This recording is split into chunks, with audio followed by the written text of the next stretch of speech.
15, I'll call the meeting to order. Call for motion to adopt the agenda. Move. Second. Motion made and seconded. All in favor, signify by saying aye. Aye. Opposed? Motion carried. Number 2, public input. This will be other than what's on number 4. Is there any public input other than number 4? What is number 4? Number 4 is consider action, public input for the bringing up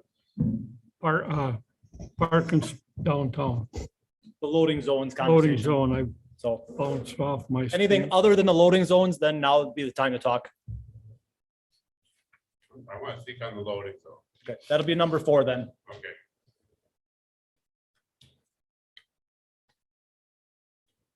All right, hearing none. Wastewater treatment plan updates. Ben was unavailable to come in today, but he did provide a report. If there's any questions regarding that report, I can get that information and get it back to you, but he said nothing exciting going on. They're just finishing up a little bit of the digester project. He put that information in there, but nothing really exciting going on at this point in time. So the painting went okay then, huh? Painting went better this round. They were inspected more, so that made a difference, but yeah, I mean, Good. it better have gone better the second time around.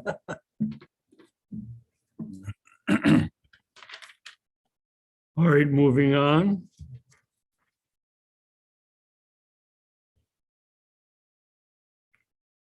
Public information session regarding request to designate a loading zone on North Water Street. Chad? So I'll start off the conversation. We'll do a little recap of what the request is all about.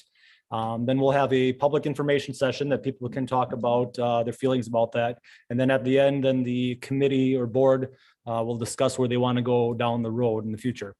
So a little bit of a background on the request. Mr. Gordon Sherpke, who is the owner of 310 West North Water Street, has requested a loading zone in front of his building at 310 for his tenants there. He did provide a letter to the board and to the city regarding the reasoning behind it. Obviously, everybody knows that there is a carpet business in there now, and the challenges with delivering carpet and the other type of pallets with the planks and other type of materials is a challenge when you're doing that from North Water Street.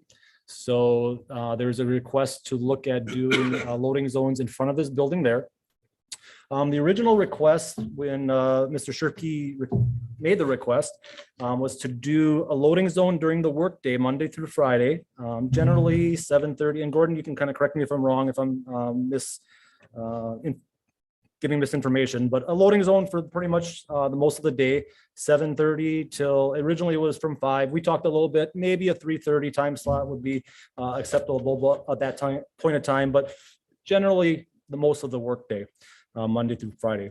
The suggestion from Gordy was that it would be a loading zone, not just for his business, but for all the businesses, because obviously there's a lot of other deliveries that do happen in the downtown. So in general, that was the request. Since then, we've just had some internal conversations, and I'm not saying this is what we're going to do or go by, but I think it was the board and the city's due diligence, at least talk about the request. So you can see Mr. Sherpke's building at 310 North Water Street here. He's requested a loading zone on the west side. Options could include just that loading zone. We could talk about other options. We could talk about maybe doing a loading zone on the east side too. We do have a lot of other deliveries, whether they're trucks for food, trucks for beverages, UPS, things like that.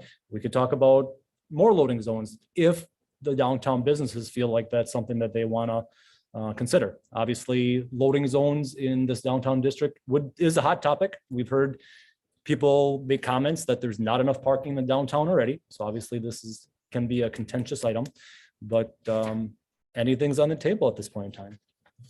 So with that, if I kind of gave a general synopsis of what the request is all about, I think we'll do a information session right now. Typically when we do these things, we give people 3 minutes. We let people come up, speak for 3 minutes. We ask that they don't repeat, not that we have 5 people say the exact same thing over and over. But at this point in time, if the chairman's ready and willing, we can do a public information session. You can come up to the chair next to Mr. Haas there and in front of the microphone. We'll give you 3 minutes and you can sit down. Go ahead and sit down. Just pull the mic down in front of I you. may not get up again. Oh. Take your hat off. My ears are freeze. I know the guy's old friend. I'm Ron Gagnon. I'm just a citizen of New London. My philosophy has always been shop locally. There is somewhat of an issue of parking on Water Street. I think the biggest issue is we have 2-hour parking that we're not enforcing. I do not believe that we need any loading zones, designated loading zones. I think the solution to the problem could be at the end of each block, beginning and end of each block, there's a 30-minute parking. That way, when people come, download, they have 30 minutes. Usually people can unload and reload in 30 minutes, but they take 45. I'm sure no one's going to be standing with a stopwatch that you're taking more than 30 minutes. Would be a better solution than designating them as loading zones. That's all I have to say.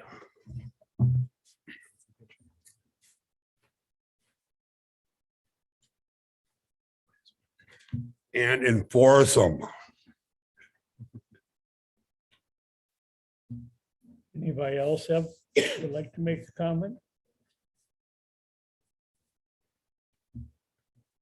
Good afternoon.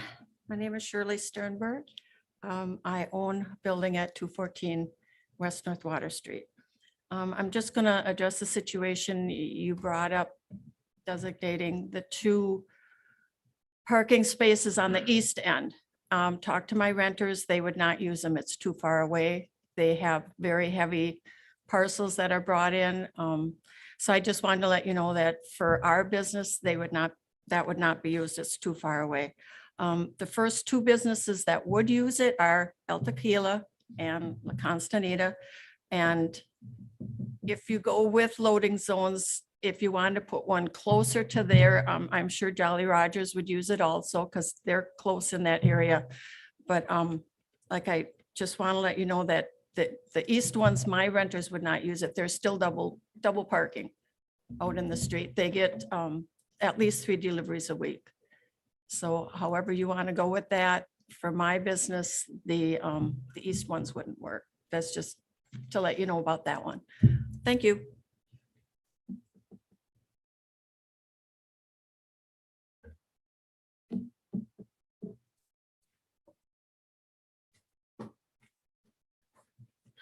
How you doing? Sean Fraser. I recently acquired in July the CNR Waterfront Bar and Grill just west of there. And I'm here because I had quite a few of my elderly clients that come in, particularly during the days, that are concerned about parking not being there. Because a lot of them, sometimes if they have to go more than 50 or 100 feet, they don't necessarily want to be doing that. The other thing, I do have property in downtown Appleton, and it's the same thing they've talked about for years there. And when you put loading zones in and you have a town that you're trying to attract people to the downtown, it does deter them.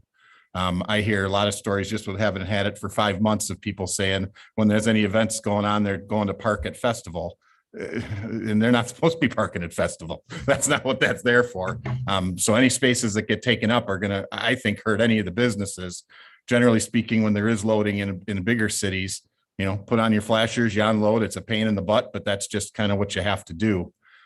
So that was what I've been sent by quite a few people to say that they'd prefer that there wasn't, because again, if those are loading spaces, then people are going to keep moving west and east of there and take those spots. And then there won't be in front of those businesses spots for the patrons to come either, particularly this time of year. So thank you.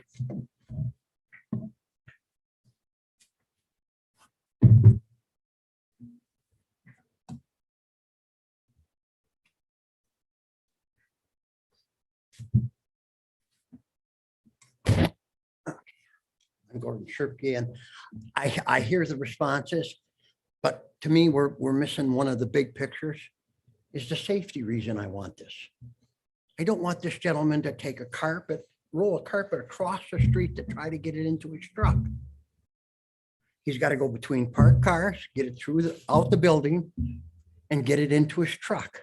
That's 12 foot long. So if he's on the back end of it, that's way out there. sticking out. It's a safety factor, plus with all the ice and the snow, whatnot, you can't even get across the road with something. The back of the building's got an alley, but the back of the building, the alley's so low that you can't get it. There's no place to put a ramp and get a 12-foot roll. I've seen some of these rolls that go in and out of there. Some of them are over 500 pounds, 500 to 600 pounds on a cart. This is the reason I'd like it where I suggested it. I mean, when those big carpet trucks come up and pull and you got a double park, all it's going to do is make it that much quicker for that truck to be gone. It comes, get it off the truck, shoot it into the building. Otherwise, they got to go up and try to hit that alley ramp. And as soon as you go to hit that ramp in the alley, it's such an angle, you lose the whole load.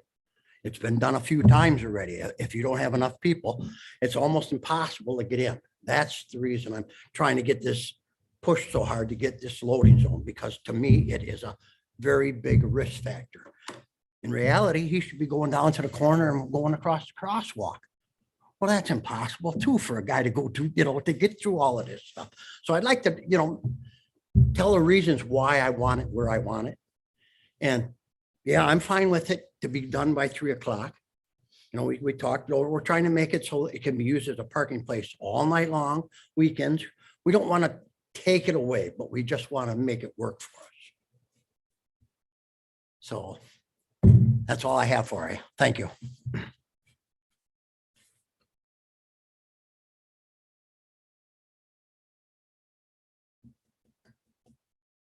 Anybody else? We also have a letter here. PC Service and Sell. And their main concern is there's not enough parking spaces downtown. So they are pretty much against it from what I read. Yep, I received that email from Keith Gowdy and printed it out for you guys. So I handed that out. If anybody back there needs to see a copy, it's up here.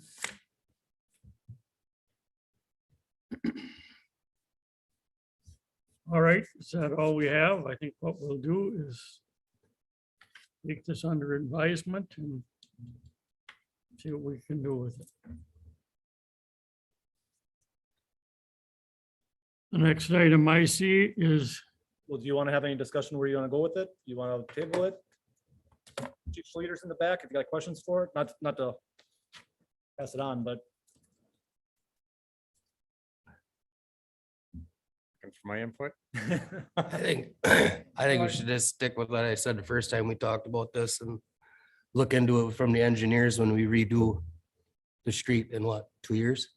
2024. Yeah, I mean, I know loading zones take up parking spots. I understand that, but there's other things we can do. And I think there should be a loading zone on each block, whether it's centered on the block or whatnot.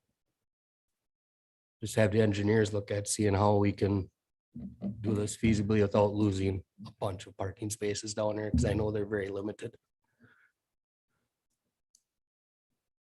Chief Slater, do you have something to add?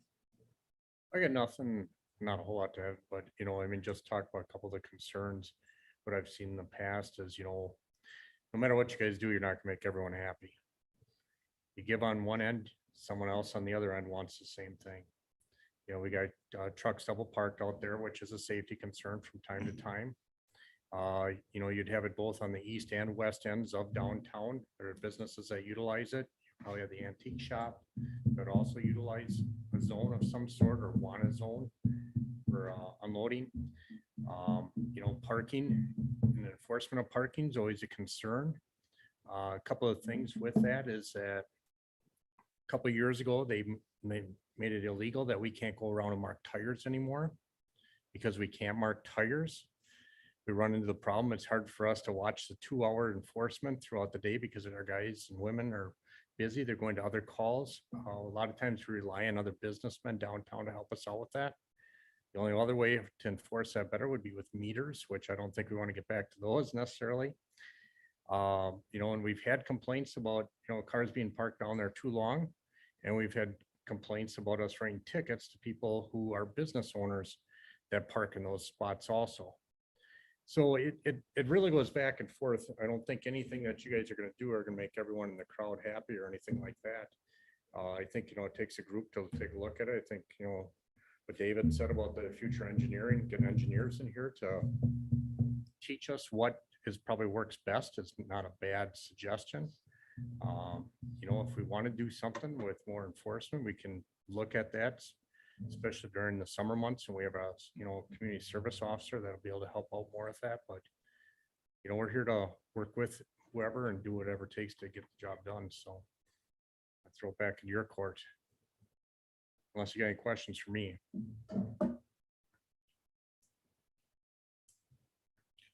As a city, I think that we should definitely look to help our businesses in town. But taking away parking spots is a tough one for the city to swallow. That's what I have to say.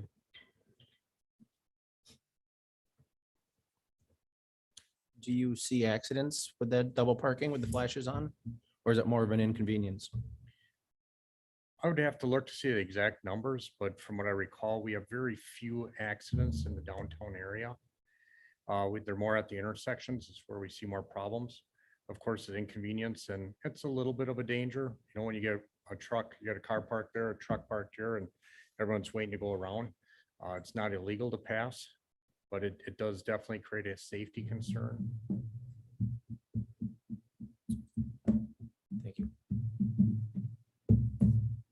I go through downtown, I see quite a few vehicles double parked there unloading, like El Tequila and some of the other ones, and I never seem to have a problem if you slow down and watch. No oncoming traffic, when there's nothing there, you can go around, and to me, doesn't seem to be that bad, double parking out where they're unloading.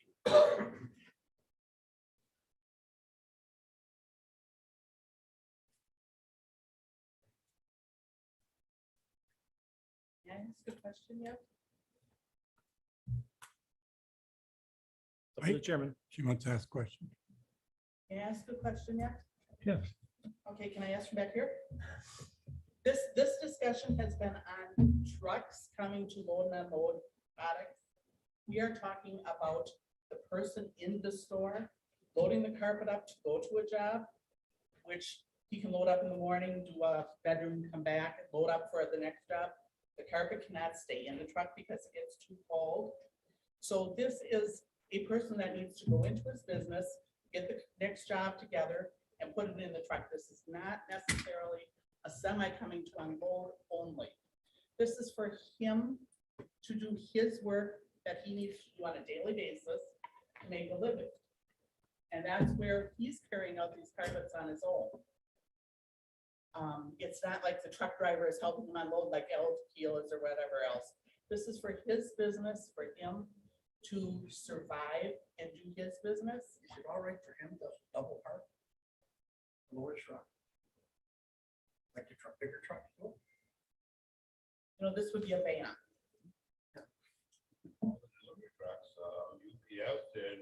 Yeah, they all do it, so. That's what I was thinking is why does he just double park like everybody else does? And then we can look at it when we redo the road. I mean, Okay, that would be fine if that's okay, and we can tell that's okay, but I don't want to tell somebody to do something illegal. I can stop down there and talk to him tomorrow a little bit. If that Okay. works for you. We can probably come up with some sort of solution for now. If that's what the committee would like. and- I still don't see where it's gonna help a whole lot, because you still gotta get this carpets and into your truck. But, he's not going across the road. yeah, that's true. Is there a way you could double park on the side of the Taft Park and walk it down the sidewalk? There's parking. First of all, you're getting a 12-foot roll of carpet out of a storefront. Now that when you come out of a storefront, you gotta be pretty much straight. They park. So you're out into the road. You're hopefully a car is not parked exactly in front of them. That you got a way to get in between the two cars, because there's not room for that long a roll. So it's, and then you got the sidewalks that are lean so bad. Now you can work with this roll that's got to be on this car. Those two-wheel carts have only got maybe 18 inches of wheelbase. It gets a little wild. So it's another hazard around what we're trying to avoid here, what we're trying to take.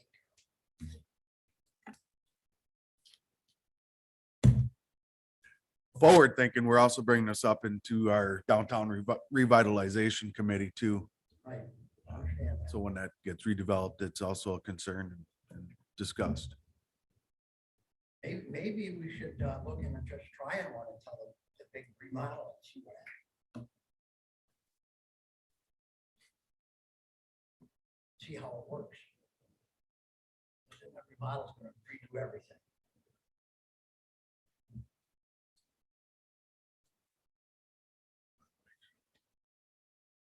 If we try one, do we have to pass an ordinance or can we just do it? Oh, that's a good question. We probably have to pass an ordinance, otherwise PD would not be able to enforce anything, right, chief? Correct. Correct. So if that's something you want to do, we would have to bring together an ordinance, and you guys know how ordinances work. We have to bring it to council for readings and kind of go from there. So otherwise, I did hear what's on the table. If chief could go talk to Matt a little bit and see if they can figure out something. Yeah. With That's double what parking. When Asher told me, all they gotta do is do an ordinance and we give them out, or to them.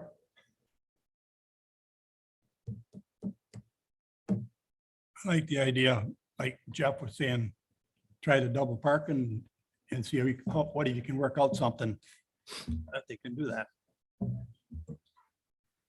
Yeah, if you guys would like, I'd be more willing to stop down there, talk to Matt and if we can come up with different ideas, kind of see what they're exactly looking at, when. Maybe we can come up with some sort of solution or even some certain temporary no parking. You know, for like an hour a day, or they set it up, you know. I can meet with them, report back to you guys, let you know, let the mayor know what we came up with for ideas. If you'd like. I think that, to me, that sounds pretty good. And the rest of the committee, Yep. Got a question on the back. If we seem to be leaning toward creating one, I recommend it be at the end of the block and not in the middle of the block. Why do you suggest that? Because you're going to deal with 3 or 4 businesses that's in the middle of the block. But the end of the block, then that leaves all the middle spaces for the people to come and go to the businesses. It'd be easier for a loading truck to pull into an end spot than to pull into the middle of, if you're talking about a semi or a big truck unloading, you're talking about 2 spots, not 1, 2 spots. If you put at the end of the block, you can probably get by with 1 spot. Let him hang partly into the park there in the middle of the block or next to the tap park. If you're He gonna pulls put it in. at the end of the block, you might as well park at that park. Yeah, good point. I'm just saying, is if you're talking 2 spots for a semi, not 1. So you're talking about eliminating 8 spots. Wow, that's a lot of spots. Is there a reason why there is no spots here?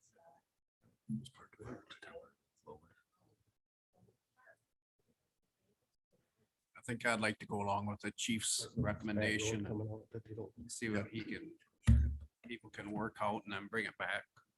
I agree. Like that idea. anybody, Well, no disrespect to his request, but you know, I've got commercial property downtown Appleton and I've had businesses not rent my space because they don't have adequate space to do logistics for what they need to for their business. They wouldn't come in and expect all the other businesses to then lose their parking spaces. Yeah, obviously, if there's a 12-foot long roll, this guy didn't move in and realize he wasn't gonna have to move this carpet. So, I mean, there's gotta be some expectation of that business owner that's running that business to know I'm gonna be inconvenienced, I'm in a downtown area. He wants the drive-by traffic, he wants everybody to know he's there, because that's what downtown properties are great for. But if you've got a business that doesn't mesh with that, how all the other businesses are set up, you know, why should those parking spots go away? Unless, again, like when you're programming and redoing stuff for 2 years down the road, that you can do it. I can appreciate wanting to rent my spaces, but I've had businesses turn them down because it just doesn't make sense for that location. And again, if you can't come in the back where there's an alley, to then take up 2 spaces and do it now versus when something's being redone. Again, I think it's gonna hurt the other businesses in the area. Some people, if they don't see parking spaces, they just keep driving. Should have gone on that old street parking space. Not you. Got a hairdresser that has 4 different, 4 or 5 people that work in there. And they got 1 spot in front of them. That's her. Well, again, but if You you should put be that able to business get- sitting there, you know should there's be gonna be able a to problem get getting that carpet in. I think I think we you're kind of will, looking at that wrong too. I mean, the parking spots are owned by everybody, not just the businesses. Well, you're right, but the business pays taxes on that property. So does everybody else. I just, for sake of who owns it, everybody does. And just for information, we are only talking one. One spot is all we're looking for. really. I agree with Chief. I think a little bit of discussion and coming back to the I committee. agree. What about the other people on board? Do you agree with that? Yep. Keep it on and talk and we'll bring this up again.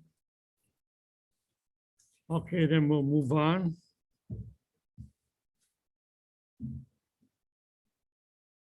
Consider additional agreement for professional grant administration services. Chad? Yep, I'll take that one. So in your packet, I do have some information. Forgive me, I wanted to have a little bit more time to put this together, but I ran out of time today. So just to kind of give us a little easier information about what I'm talking about. So if you recall, we wrote a community development block grant, and that was for the CDGB, or that was for the revolving loan close money that the city had. So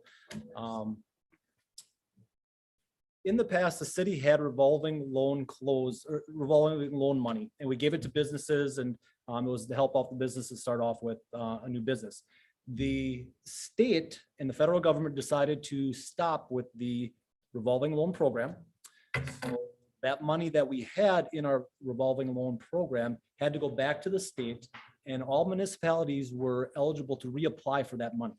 So whatever money we had in our kitty, we had to send it to the state Department of Administration, and we could apply for it with the CGGB Community Development Block Grant. We ended up applying for and receiving the full amount that we had in our kitty, which was $434,621.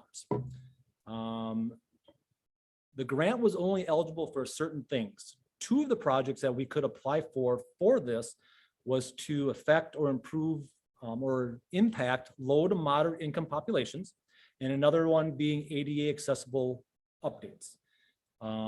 So if you recall, you guys did a ton of work. You went out and canvassed the 5th Ward on Avon and Lima and Lima, or Lyons and Lima Street.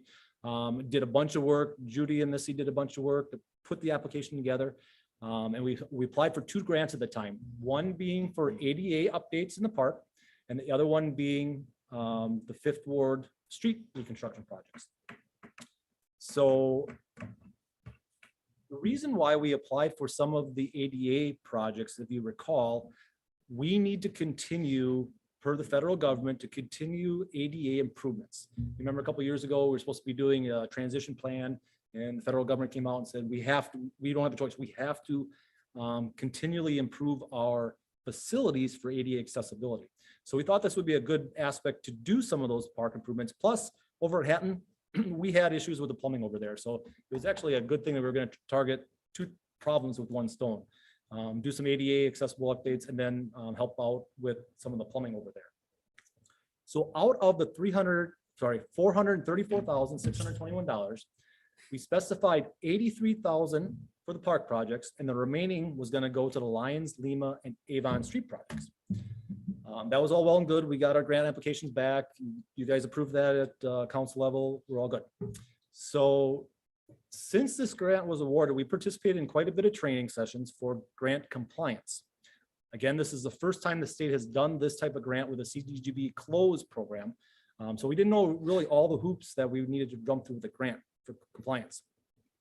But after the training sessions, we quickly realized the amount of time needed for grant administration for these grants was extremely high. We knew there were gonna be hoops to jump through, but there was a ton of stuff we have to jump through for these grants. And after reviewing that, and I actually got one of the pieces here, just a little snapshot of all the check boxes that we have to go through with these grants. There's procurement and contracting, so you can just see, I'm just giving you a snapshot of all the stuff. There's tons of language in the bid specs we got to do. We got to supply minutes with specific motions and stuff for the council meetings. We got to collect a lot of information from the winning contractor. We have to do an environmental review for everything. So there's a bunch of environmental review information that we have to do. Acquisition, we're not acquiring any property. So this section we don't have to really work on. Equal opportunity, there's a lot of information with, equal opportunity stuff, affirmative action plans, equal opportunity correspondence, not only for us, but for the contractors as well. We got to make sure that they're compliant with everything. Labor standards, you can kind of see, we got to do record wage decision forms. These projects have to be bid out, and the contractors need to pay at Davis-Bacon wages, which are higher wages than just what a normal contractor would give. There's proof that we have to have from the contractor that they paid them. They have to pay them weekly. They can't pay them bi-weekly. What else we got here? Final management. This is just a point. There's a ton of stuff with this. Finally, with the reporting and single audit. So after getting all that information, I quickly realized that with the short staff we have right now and everything going on, I was extremely concerned that we would have enough time to do this grant administration in-house right now, just because everything going on, all the grant paperwork. So I reached out to our consultants who are working on the projects. I wanted to see what it would be to contract that information out. We are currently contracting out grant administration services for the Newton Blackmore Trail extension. We factored that in right off the bat, and that was planned for that community development block grant project. We were going to try to do these projects in-house with the grant administration, but there's a ton of stuff. So I quickly found out from the consulting firms after they reviewed our grant paperwork, they felt there was a commitment of up to 120 hours worth of work for grant administration. So that's quite a bit of stuff. So I asked them for a cost for what it would be for these projects. Grant administration for the park project came back at $9,000 to $18,000. Grant administration for the street projects, which we're doing, we know about that, came back at an estimate of $12,000 to $24,000. It's based on an hourly rate, just depending on how much they got to do, but they're expecting up to 120 hours to get these things done. And because of all the hoops we got to jump through for HUD regulations and CDGB, there's extra engineering that we got to do per their standards. So the engineering is a little bit higher as well. So for the park project, that came in at $28,500. I have a concern with the park project in particular because we only allocated for $83,000 for that grant or that project. The higher end cost for the grant administration and the engineer needed for that is $46,500. When you look at that, that's half of the cost comes back to engineering and grant administration. That's high. It's still saying that if we spend $46,500, we get $83,000. There's that thing, but that's still a high ratio. So what I am proposing and what I have asked the Department of Administration, and because it's two grants, we have to do all the paperwork twice. You can't combine that. All those check boxes that I just showed you, they all have to be done for this grant and they all have to be done for the street grant. There's no way to combine them. So you have to double it up since we've got two projects. It's just the way it is because all that grant paperwork's got to be done. So I asked the Department of Administration, seeing that, and since we split off a small amount for the park ADA stuff, we didn't realize it was going to, in hindsight, we didn't realize it was going to come out to this. But since we split off a smaller amount of $83,000 for that grant, like I said, the ratio for grant administration and engineering is pretty high. I have asked the Department of Administration if we can take that $83,000 and just shift it into the street grant project. so that we're only doing one grant administration project work instead of two. I have not gotten an answer back yet. The girl we were working at thought it was pretty promising, but she had to talk to her higher ups. And I think she's got to talk to HUD at the federal government to see if that's okay. So, I mean, if you're talking about a $30,000 or $40,000 engineering and grant administration project for a $400,000 grant, that's one thing. But when you're talking about doing, up to $50,000 work for 83,000, that's a small grant amount for that amount of work that's got to be done. So I have asked to see if that's possible if we do that. I think it's much better off. I think the impact to the grant and our impact is less for financing for grant administration if we could move that, shift that over. That's where I'm waiting at right now. But in your packet, I did put in the grant administration agreement from McMahon to look at hiring McMahon for the grant administration for the community development block grant project for the street side. And I'm hoping that the Department of Administration allows us to combine it into one project, and then we do one project with all those hoops to jump through instead of two. Does that make sense? I know it's kind of, there's a lot of moving parts and a lot of things to jump through, but any questions with that? Federal government, What's that? that's the federal government for you. We talk about red tape and grants. That's one of them. You got half of the administrative fees for the 83,000. That's not even the ballpark. In hindsight, like I said, we split off that because that's what we kind of needed for the park project to get it done. But in hindsight now, to do all that grant administration work and higher end engineering, We got to show that we're doing the ADA, otherwise they'll come down on you. we have to continue ADA improvements. Yeah. There's no doubt that we have to do that. That's a requirement. And this was a great way to do something with grant money, Yeah. but If it's only one, does the city have the time to do it? Instead of doing double the work? I think we're hurting right now to do all that. I You mean, know that. like what I showed you right here. Yeah, And I've with, seen it. with being short with Public Works Director right now and being short with Jill in the office, I think, I don't want to bite off more than we can chew. Could we do this? Yeah. But we're gonna backed up on, something else has got to give. Well, I agree. It makes sense for the big road project, but it doesn't make sense for 83,000 ADA improvements. It just doesn't, that's way too much money spent to get it improved. Then you're taking money off that's actually supposed to be used for the improvement to pay for the engineering side of it, and that's just not. We could take that cash and do it ourselves without the grant then. I'd rather spend $40,000 or $50,000 for the park grant administration and engineering and put that directly into construction. Yeah. That makes much more sense to me. Yeah. Granted, there's some things that we got to do with that, but But the other stuff we can do without the grant, not have all the paperwork. there's higher end paperwork and there's higher end engineering for those specifications, for those CDGB funds on the park project. We have to do it anyway for the street construction. That's, I mean, when you're talking over $400,000, it's definitely, it's worth having that grant by far. So this is a grant that we have done in the past. This is the first time they've done a community development block grant close program because of that revolving loan money that we had. So like I said, that there was that revolving loan money we would give to businesses for loan program stuff. The state and federal government closed that program, so we couldn't use those revolving loan funds anymore for business development and things. So we had to give it back to the state, but the state allowed us to apply for it in a community development block grant.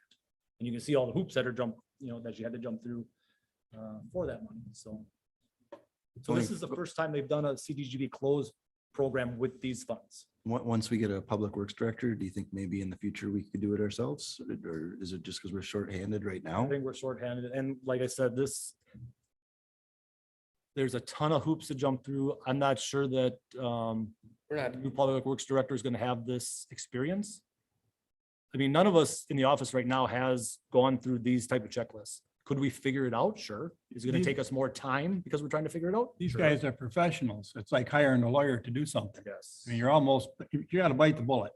That's why I look at it. You got to bite the bullet, but your proposal, I think is a great idea because I mean, you might miss one little check on there and that could, your grant could be gone. Yep. I think we gotta stay with the Plans professionals. for these grants are, Yeah, they're up there. I think you gotta stay with the professionals because they know what they're doing. I'd love to say we could have time, but Yeah. I think we're gonna be biting off more than what we can chew Yeah. right now with everything else going on. And I don't want other things to fall by the wayside too much. Yeah.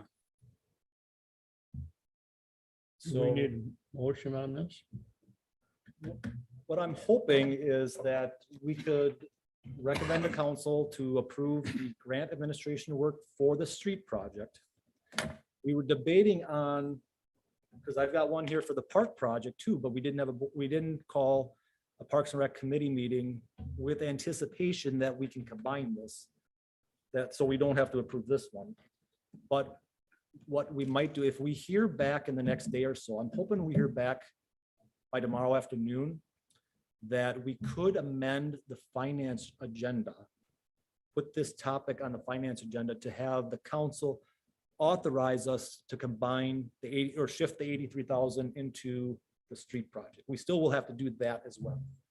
But I haven't heard back from them yet. So either A, hopefully in the next day, if I hear back, then we'll amend the finance agenda, put it on there to have you guys authorize, or recommend to council to authorize us to combine the grants into one. If we don't hear back by tomorrow, maybe we'll have to do a special finance and personnel meeting before the council meeting next Tuesday. It all depends when they get back to us. I don't know when. She seemed like it was possible, but Will that help out with alleviating that problem? Of hoops to jump through for that form. So right now, public works person, even if you had somebody. yeah, so if you approve this agreement, that is authorizing us to hire a consultant to do the grant administration for the street project. Right. And that's it. Yeah. Now, to bring the $83,000 over from the park project grant to the street grant, the Department of Administration has to give us the okay to do that. They'll send us some type of paperwork authorizing that to happen. Okay. And then that will have to come back to probably finance personnel and go to council, agreeing that, yes, we want the $83,000 to be shifted into the street grant and use all that money in the street project. Essentially, then we would only have one grant administration consulting fee. What's your gut feeling on the DOA approving that? The rep that we were working with, communicating via email, it seemed like it was positive. But I'm gonna say she said she had to talk to the higher ups to get that done. Okay, so worst case scenario, she comes back and says, no, we can't do that. Then A, we need to figure out a way how we're going to do grant administration for the park project of $83,000. Or we give that money up. Which means that we have to spend $40,000 to $50,000 to get $83,000. I think we talk about that once we find out what the DOA says. Is there a risk that if we spend the money to get the grant, we don't get the grant? Is there a risk that there's 100% guarantee that if we hire them, we get that amount of money? We have a grant agreement that we've been awarded the grant. Okay. But we're on the hook for being compliant. We have to comply through all those hoops to jump through to make sure that we have to jump through all those hoops. So when we apply for a reimbursement, they said, yep, we jumped through all your hoops. Here's your reimbursement money. I assume that McMahon guarantees they jump through all them hoops that we need to jump through. Like, I think that's what he's getting at. Go Is after like, that. if they screw up, what happens? They screw up, then we go after McMahon. Okay. That answers your question better. No, I That's just why you're- wanted to make sure that there wasn't a risk of not getting the grant. You Yeah. said we already have the grant, we just gotta be in compliance. jump So right That up. makes sense. Yes. Don't jump in the lake. Yes, we have been Run around awarded the lake. grant. We have been awarded the grant. The council did approve the paperwork awarding the grant that we talked about, the 97,000, the 83,000. It's just that in hindsight, spending $83,000 for that small of amount and that much amount, I don't feel comfortable with that. Oh, it don't make sense. Therefore, you need for us to Motion. to move approve a forward with motion and this. prove to take care of this grant for the street. Yes, I would say you are you are authorizing the agreement to hire McMahon for grant administration just for the community development block grant for the street program. You're I'll make not that motion. authorizing McMahon for the park project right now. I'll make that motion. I'll second it, Mike. Motion made and seconded. Any further discussion? All in favor signify by saying aye. Aye. Aye. Opposed? Motion carried. Next thing I see is request additional street lighting on Table Boulevard. So in my memo, I gave you some information. Sounds like Jason Bissett from New London Utilities received a request for additional street lighting on Table Boulevard. Sounds like the request came from an individual who walks that area often and feels like it's too dark. In my packet, I gave you an aerial of Table Court and then where the current lights are. So on the north and south side of Table Boulevard, there's a gooseneck style. And then in the interior intersections, there's ornamental. And I gave you in your packet just pictures of what they look like. So here's what the gooseneck style looks like and the ornamental style. So when Jason and I were talking, we didn't feel like adding more streetlights really is necessary because we don't do that anywhere else. We don't have streetlights in residential areas all the way down. We have it in intersections, and we have them currently at the intersections on Table Boulevard. Jason did mention that we could, on these ornamental ones, which do throw out less light, we could put a double gooseneck style at those two interior intersections, and that would throw more light at those intersections. The cost of that, the impact to our utility bill would be $14 per month. We would not pay the upfront cost because our cost for adding and the maintenance of all that is included in that electric bill. So if they add another light, or if they add two lights in this scenario, it would be an additional $14 per month. I did take the opportunity to drive down there when it was dark. I don't know if anybody else did. The intersections I thought were lit up fine. The areas where it was dark was, in between the intersections, or in between where the lights are. This one wasn't too bad, but definitely here and here, those were the darker areas on that street. So for me, it's hard to sit here and tell you to add on a double gooseneck. What are you getting out of that? You're just getting a little bit more at the intersections. I don't think that you're really going to get that much more lighting that it's going to really, if you put more lighting here, are you going to get more of an impact in the middle? I don't think so. And if you feel like we need more lighting in the middle, then the best thing would be to add the lighting in the middle. But again, that's something above and beyond what we do anywhere else because we don't provide a lot of, I'm not saying we have it in every situation in London, but There's a lot of streets in between where it's dark. Come down Lawrence Street. I walk that a lot of times. There's one stretch in there, it's dark. You can't put a light on. Nassau Street, Wyman Street, Pine Street. Might as well just say every street in London's got a dark spot somewhere. Where they do, I just. Jefferson Street. the only places that you really light it that much are like downtown. Yeah. I don't know that you'd want to Those put, type of things. ever want to put lights in the middle of a block anyway. People don't really want light all the time. What about the people that are living in them apartments, are they gonna want a light shining in their house? Or their apartment, it's designed that way for a reason. It's to light up intersections, not light up the town. I see.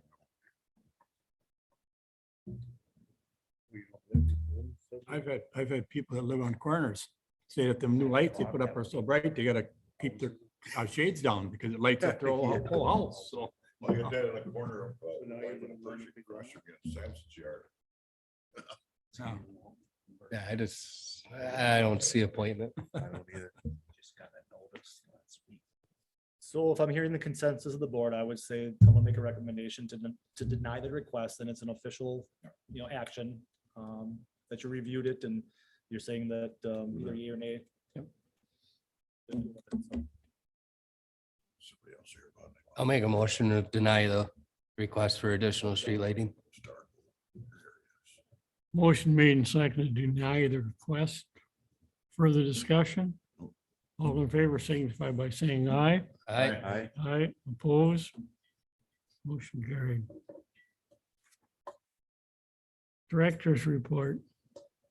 We had 2 anniversaries in the last month. Glenn Besaw, street operator, has 34 years of service. He's had different jobs with the city. I know he was at the wastewater treatment plant. And I think he started in the parks, if I'm not mistaken. But 34 years of service, so we congratulate Glenn.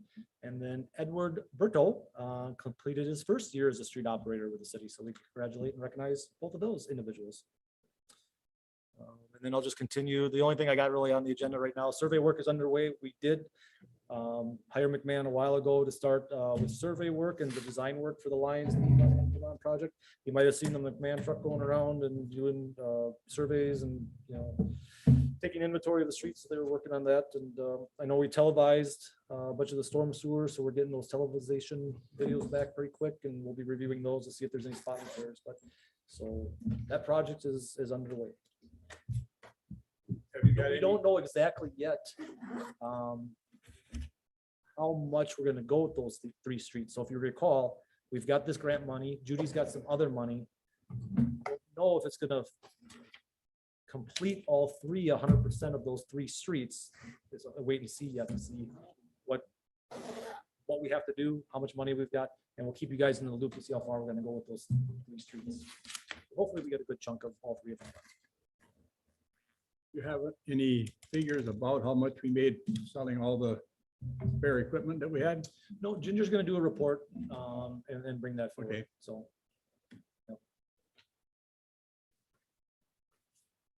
Future agenda items. Depending on if we bring back the request for loading zones up, trying to think what else. The only thing I can think of right now. Next meeting. Just fall in order. That's a good question. Okay, and the next meeting would normally be January 3rd. However, that's a holiday coming off of New Year's. So do you guys want to try to do a double meeting on Tuesday the 4th? Do you want to try to do something on the 6th? On Thursday, if we have to have a meeting, maybe we don't have anything for agenda, but if we have to have one, would you rather do a double meeting on the 2nd after Parks and Rec? Or before Parks and Rec, depending if you want to do that? Or do you want to do something on Thursday the 6th? The only thing with Thursday the 6th, then it's fun trying to get minutes done and mailed out the next morning, but I think we should do a double one on the 4th. We won't have a heavy agenda. Probably not much gonna be on Park and Rec. There was nothing this month, so it might be a late meeting that night too. I'd be okay with 4th is good. so kind of wait and see, and if they're 2 decent meetings, then try to do a double meeting. If they are heavy agendas, then I think we'll just talk to the chairman. And actually, if I remember, I think Judy is actually going to, now that I say that, I think Judy is going to recommend or suggest not to have a finance meeting in January. Yeah, that was in the, it was on. Yeah, so if Yep, that's it the was. case, we can move to Wednesday then too. Yeah. The public works one as well. Why don't we just play it by ear then and see what we got? We, you know, I don't think anybody has trouble if we would double or go to Wednesday, do they? If we need a meeting, I think we're good. call for move to adjourn. Second. Motion made and seconded adjourn. All in favor, signify by saying aye. Aye. Aye.